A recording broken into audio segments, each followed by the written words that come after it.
If you run a small business, it's not a matter of if you get a negative online review, it's typically when. Or maybe not.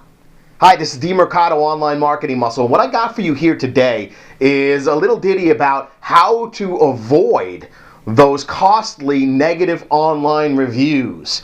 The big key here, folks, is you got to head them off at the pass. You got to, and I hate to use a cliche on you, but you got to head them off at the pass. You got to get to that client before they get to the point of being upset with what you delivered. Now, how do you do that? Now, I'm going to hit you here real quick with three kind of maybe not so thought of approaches to doing this. And yes, there will be subparts to each of them, but here goes. The first is positioning.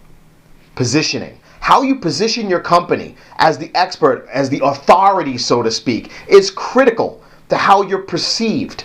To your clients, perception is reality. So if before you even start, they perceive you as the expert, their reality is going to be more aligned with an expert experience. So unless you completely blow it, chances are they're going to feel better about what you're doing for them. So positioning yourself as an expert long before you even get on site or before you get to that interaction with that client or have to deliver on your product or service is critical to what happens there.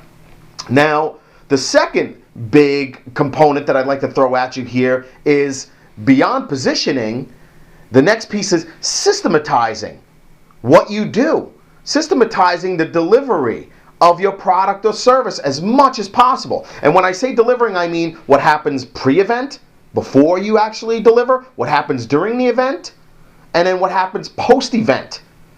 If you could systematize as much of that process as possible, especially a lot of the communications that need to go on around that. For example, setting expectations. One of the biggest breakdowns on why we see a lot of negative online reviews is expectations were not properly set with that client. They had in their mind what they expected to receive, and that wasn't necessarily in your mind what you expected to deliver or what you believe you promised you would deliver. So by using systems, right, and making sure that proper expectations are being set, right, using systems when you're on site, checklists to make sure that you're doing the job the way you are supposed to do the job, having checkpoints in place to make sure that things are getting done the way they're supposed to, having quality checks in place for somebody to follow through and make sure that everything is being done to the way you need them and want them to be done, to the way your systems dictate they be done,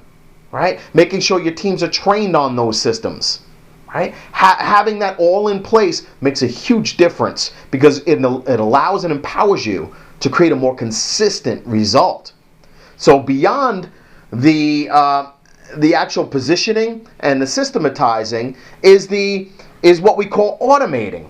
You want to automate as much of this as possible. And I'm not talking about having robots working your job. What I'm talking about is automating as much of the communication process as you possibly can, automating as much of the marketing process, as much of the sales process, because this helps create consistency, right? And it gives you the ability to really pinpoint what you want to say and how you want to say it, and carefully craft things so that you come across in the best light possible. So yes, you can automate things like those expectations. Yes, you can automate the post-event stuff like follow-up and follow-through. Yeah, some people like to follow up over the phone personally, and that's all fun and great. However, having a system that stimulates or enhances that, even better. I want you to imagine having a system in place that allows you to send an email to your client saying, hey, how did we do? 1 star for not so good, 2 stars for okay, and 3 stars for you were great.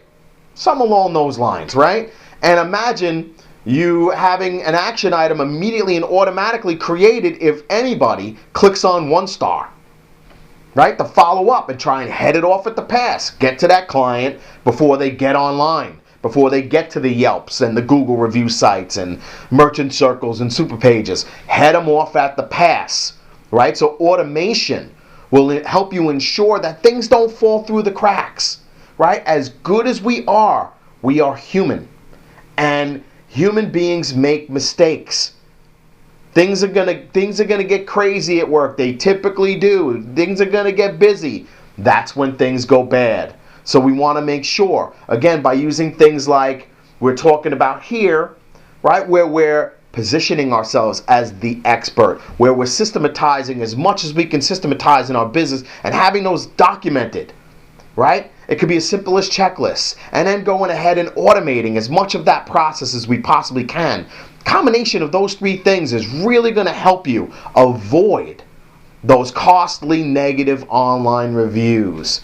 So let me know what you think. Try this stuff on. Think it through a little bit. Don't just poo-poo or dismiss this stuff. It's really critically important. We see it working day in and day out. So for me, Dean Mercado, Online Marketing Muscle, here's to your success.